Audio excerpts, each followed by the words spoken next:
Chapter 2. The next morning, the artist found the cat curled up in a ball on his cushion. "Ah, the softest place, I see," said he. Good Fortune immediately rose and, moving away, began to wash herself with the greatest thoroughness and dexterity. When the housekeeper came back from the market and cooked the small meal, Good Fortune did not go near the stove, though her eyes wandered toward it now and then, and her thistledown whiskers quivered slightly with hunger. She happened to be present when the old woman brought in a low table and set it before her master. Next came a bowl of fish soup. Goodness knows how the housekeeper must have wheedled to get that fish, but Good Fortune made a point of keeping her eyes the other direction. "One would say," said the artist, pleased by her behavior, "that she understood it is not polite to stare at people while they eat. She has been very properly brought up. From whom did you buy her?" "I bought her from the fisherman in the market," said the old woman. "She is the eldest daughter of his chief cat. You know, a junk never puts out to sea without a cat to frighten away the water devils." "Pooh," said the artist, "a cat doesn't frighten devils. They're kin. The sea demon spare a ship out of courtesy to the cat, not fear of her." The old woman did not contradict. She knew her place better than that. Good Fortune continued to sit with her face to the wall. The artist took another sip or two of soup. Then he said to the housekeeper, "Please be kind enough to bring a bowl for Good Fortune when you bring my rice. She must be hungry." When the bowl came, he invited her politely. Having been properly invited, Good Fortune stopped looking at the other side of the room and came to sit beside her master. She took care not to eat hurriedly and soil her white round chin. Although she must have been very hungry, she would only eat half her rice. It was as though she kept the rest for the next day, wishing to be no more of a burden than she could help. So the days went.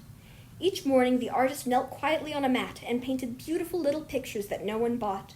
Some of warriors with 2 swords, some of lovely ladies doing up their long curtains of hair, some of the demons of the wind blowing out their cheeks, and some laughable little ones of rabbits running in the moonlight or fat badgers beating on their stomachs like drums. While he worked, the old woman went to market with a few of their remaining pennies. She spent the rest of her time in cooking, washing, scrubbing, and darning to keep their threadbare house and their threadbare clothes together. Good Fortune, having found that she was unable to help either of them, sat quietly in the sun, ate as little as she could, and often spent hours with her head lowered before the image of the Buddha on its low shelf. "She is praying to the Enlightened One," said the housekeeper in admiration. "She is catching flies," said the artist. "You would believe anything wonderful of your spotted cat." Perhaps he was a little ashamed to remember how seldom he prayed now when his heart felt so heavy. But one day, he was forced to admit that Good Fortune was not like other cats. He was sitting in his especial room watching sparrows fly in and out of the hydrangea bushes outside, when he saw Good Fortune leap from a shadow and catch a bird. In a second, the brown wings, the black-capped head, the legs like briars, the frightened eyes, were between her paws. The artist would have clapped his hands and tried to scare her away, but before he had time to make the least move, he saw Good Fortune hesitate and then slowly lift first one white paw and then another from the sparrow. Unhurt, in a loud whir of wings, the bird flew away. "What mercy!" cried the artist, and tears came to his eyes.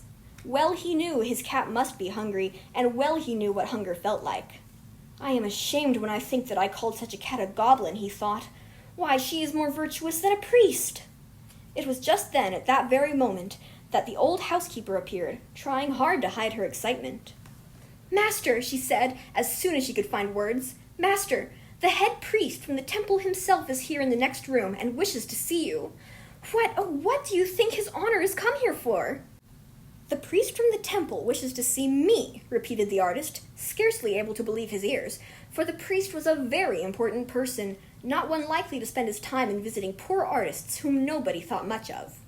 When the housekeeper had nodded her head until it nearly fell off, the artist felt as excited as she did, but he forced himself to remain calm. "Run, run!" he exclaimed. "Buy tea and cakes!" And he pressed into the old woman's hands the last thing of value he owned, the vase that stood in the alcove of his room and always had a branch or spray of flowers. But even if his room must be bare after this, the artist did not hesitate. No guest could be turned away without proper entertainment. He was ashamed to think that he had kept the priest waiting for even a minute and had not seen him coming and welcomed him at the door. He scarcely felt Good Fortune rub encouragingly against his ankles and hurried off. In the next room the priest sat, lost in meditation. The artist bowed low before him, drawing in his breath politely, and then waited to be noticed. It seemed to him a century before the priest lifted his head and the far-off look went out of his eyes. Then the artist bowed again and said that his house was honored forever by so holy a presence. The priest wasted no time in coming to the point. "We desire," said he, "a painting of the death of our Lord Buddha for the temple." There was some discussion as to the artist, so we put in slips of paper, each marked with a name, before the central image in the great hall, and in the morning all the slips had blown away but yours, so we knew Buddha's will in the matter. Hearing something of your circumstances, I have brought a first payment with me, so you may relieve your mind of worry while at your work. Only a clear pool has beautiful reflections. If the work is successful, as we hope, your fortune is made, for what the temple approves becomes the fashion in the town." With that, the priest drew a heavy purse from his belt. The artist never remembered how he thanked the priest, or served him the ceremonial tea, or bowed him to his narrow gate. Here at last was a chance for fame and fortune. He felt that this might be all a dream. Why had the Buddha chosen him? He had been too sad to pray often, and the housekeeper too busy. Could it be that Buddha would listen to the prayers of a little spotted cat? He was afraid that he would wake up and find that the whole thing was an apparition and that the purse was filled with withered leaves. Perhaps he never would have come to himself if he had not been roused by a very curious noise. It was a double kind of noise. It was not exactly like any noise the artist had ever heard.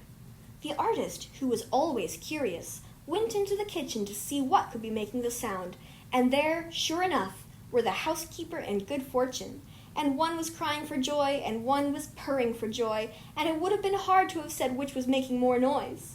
At that, the artist had to laugh out loud, but it was not his old, sad sort of laugh. This was like a boy's, and he took them both into his arms. Then there were 3 sounds of joy in the poor old kitchen. The second song of the housekeeper.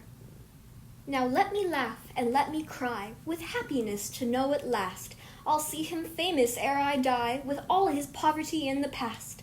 I'll see the sand of the garden walk, marked with the footprints of the great, and noblemen shall stand and talk at ease about my master's gate."